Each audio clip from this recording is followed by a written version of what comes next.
but also man. they where was I going to go now? I just lost my train of thought. So, all they've done again is postpone Judgment Day again. They've postponed the birth of John Connor now to 2018. And, like, because of what they've done here with Genisys, it's just been postponed again. So, like, to me, like, this is a constant spiral that can go on forever. And Judgment Day is something that is completely inevitable. It's always going to happen. Because as soon as it doesn't happen, it completely wipes everything out to the first timeline, and then nothing happened. So, all right, so Max, you've heard what we say. Yeah. Chime in. What are your thoughts? Okay, so here's the deal. Number one is free will isn't a thing. I agree. It's not like a random crazy thing. It has been exhaustively studied by philosophers and physicists, and it's just not a thing. So that's not a part of the equation. The question is like the future and the past, and whether or not the future and the past are changeable or fungible or branchable properties. So whether or not John and Sarah had to talk to young Kyle Reese is irrelevant, because they do. They do Fair. talk to young Kyle Reese.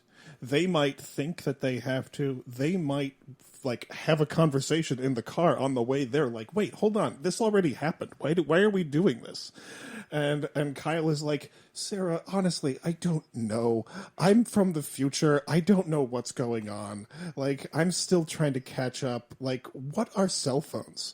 And they get there, and they're like, all right, here's the deal, young Kyle. You got to remember this thing. And he's like, got it, cool. And it doesn't matter if they had to or not, because they did. So that kind of thing is a part of this equation. So, like, here's the question. So let's say you go back in time and you change the past and you create an alternate timeline, right? If you make the scenario as simple as possible, like, okay, you're in a room. I'm in a room. There's a box on a table, and it's Monday, right? And you decide that on Friday you are going to travel back in time to Wednesday and put something in the box. So you jump forward to Friday, and oh my God, the box isn't there. What happened to the box? Maybe something happened to the box. Maybe something weird happened to the box. Maybe a bird came in and stole it. Maybe on Wednesday you went back in time from Friday, took the box, and was like, all right, I'm going to hold on to this box because somebody came in here and stole this box. So then you jump ahead to Thursday, and the box isn't there. And then you jump back to Tuesday, and the box is there. And you're like, okay, wait a minute, I stole the box on Wednesday, and that's why it wasn't there on Friday, but I hadn't branched that timeline yet. But yet isn't a factor, because timeline branching involves an objective point of view of time. So when you jump back in time, you branch the timeline, but when you go forward through time, there's no way of knowing which future you're going to end up in when the timeline branches. You might end up in the timeline that you haven't created yet. Because yet is not a factor in the equation, because you're dealing with things that branch time. So in a sense, all of the time travel that you have yet to do has already occurred. Mm-hmm. So, like, predestination paradoxes are possible even when you have branching timelines. Mm-hmm. So the question isn't, can you preserve the past? It's like sometimes you will, and sometimes you will not, and you have no real control over it. You can try to create an alternate timeline, and you can try to preserve the timeline, but you can never be 100% certain that you're doing one or the other. So when Skynet sends a T-1000 back in time to kill John Connor, it might actually be participating in creating a branch that leads to its own destruction. Mm-hmm. And when Skynet is created in an alternate timeline, far after that point, in which it sends a Terminator back in time to kill John Connor and his lieutenants before the war begins, it might also be participating in something that delays its creation, or ensures its own creation. So because all these different things can interconnect, you can have a scenario where Skynet sends a T-1000 back in time to 1995. Yes. And it doesn't show up in its own past because that creates a branch, because that branch leads to Skynet's destruction. And then after that, it can send a Terminator back to 1984, and that was already a part of its past. Because it was already a part of its past. It can't send something back in time to a past where it wasn't already there. So you can have predestination paradoxes and branching timelines, but there are issues when you get into branching timelines where, like, you have a very hard time getting back to previous timelines where you are from, because you cannot be certain that even if you travel back in time to 1960 and then jump forward to 2029, that you will end up in the 2029 that you want to be in, because time travel might happen again in the iteration that you end up in. I just want to make sure you understand here. So, I have no problem accepting the dual memories as a suspension of disbelief, because 5 movies previously I've accepted the suspension of disbelief in time travel because I don't believe time travel is actually possible. So, and I love it. This is by far going to be our longest episode. I already know. That's great, though. So let me kind of turn us back towards Genisys for a second. In my headcanon in this film, this is a different timeline than everything, actually, than even Terminator 2.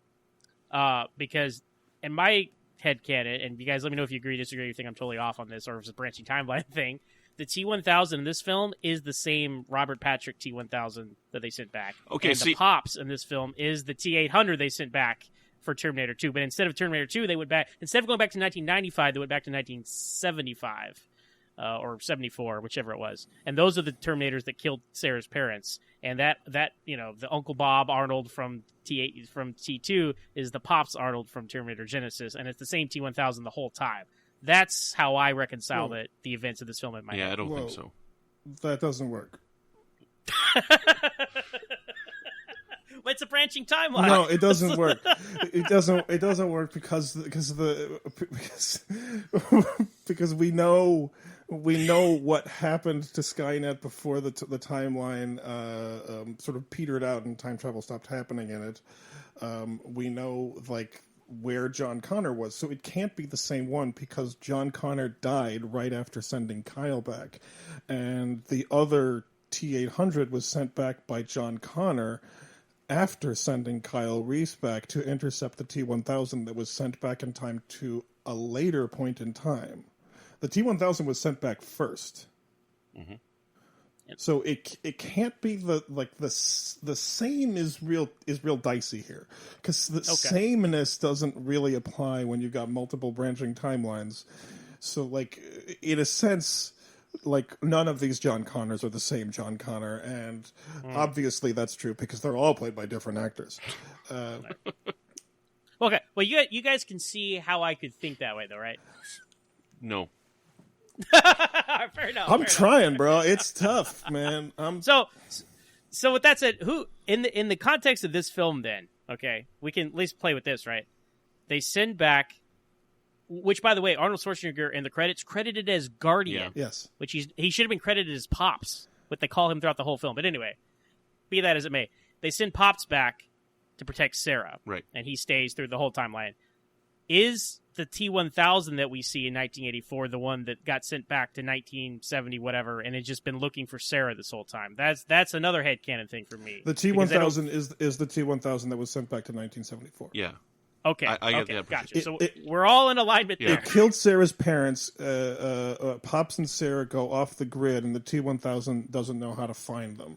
But he does know that Kyle will show up in that alley at that point in time because he has a lot of information from Skynet, which was gleaned from previous time travel events.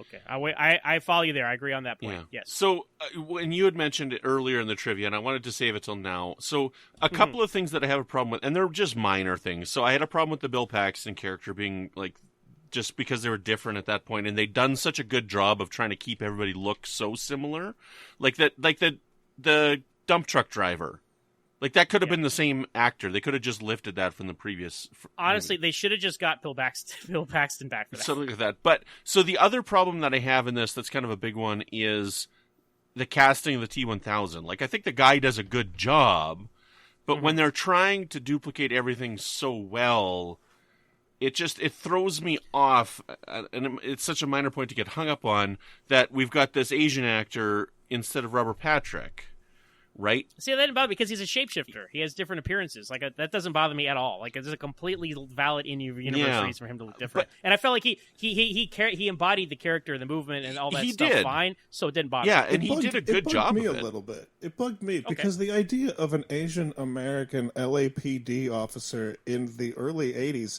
that's not low profile. Like, people are going to mention, like, oh, he's an Asian American police officer. It wasn't, like, super commonplace. The LAPD is crazy white.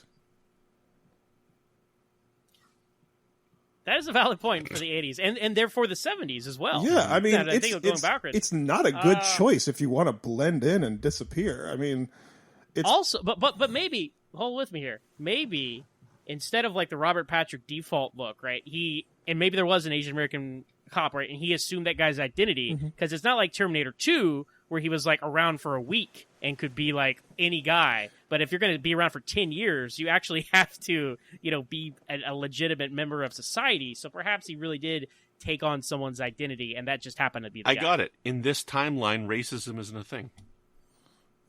It is the best timeline, clearly. I don't know. It's just weird because they tried to duplicate everything so well.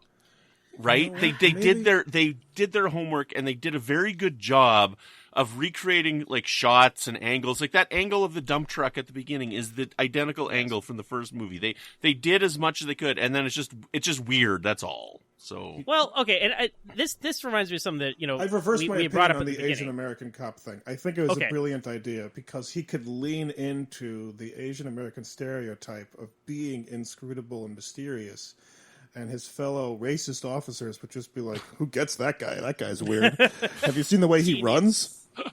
Genius. Very good. But see, so all this, you're talking, Brandon, all the details of like, hey guys, remember this from the other ones you like? Like that, to me, this movie is the epitome of the wrong kind of fan service, where it's like, hey guys, you didn't like Terminator 3 and 4? We're going to erase those. And hey, did you like the first two Terminators? Well, here they are. But what you don't understand is they just erase the first two movies as well because they eliminate the unstoppable threats that were so intimidating and such great villains in the first two films in the first 30 minutes of this film without much effort. Mm-hmm. And so that's kind of undercuts the threat of the first two.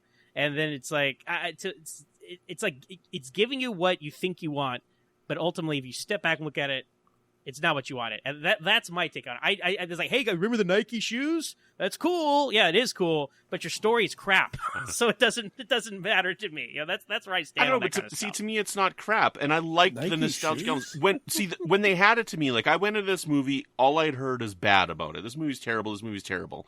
When old Arnie comes up behind young Arnie is when they totally had me. I'm like, bam, I am in this all in. I want to see where this is going. I am in love with this movie. As soon as that scene happened, when old Arnie was fighting young Arnie, I'm like, this is it. This is perfect. This is because they but then it's over after 5 minutes. But that's okay. That captivated me and grabbed me and said, I am all in wherever they take me in this movie. I am along for the ride, and I didn't let go, and I had a great time the whole time. And the last time I watched it once.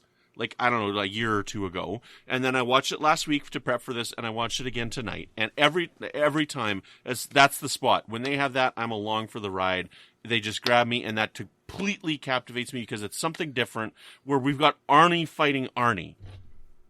Well, that's a missed opportunity they should have done in a previous film. Like, it's such an obvious thing to do. You have Arnold versus Arnold. You could have done it for Terminator 3 when he was younger, right? And have a bad Arnold versus a good Arnold, young Arnold, so you don't have to spend millions of dollars in CGI to make him look younger, and then you can only use him for like 10 minutes because you're going to run out of budget, But yes, it was cool here. It was on the table for T2. They talked about it before they finished the script. It was a possibility, but they didn't. That would have been awesome. Well,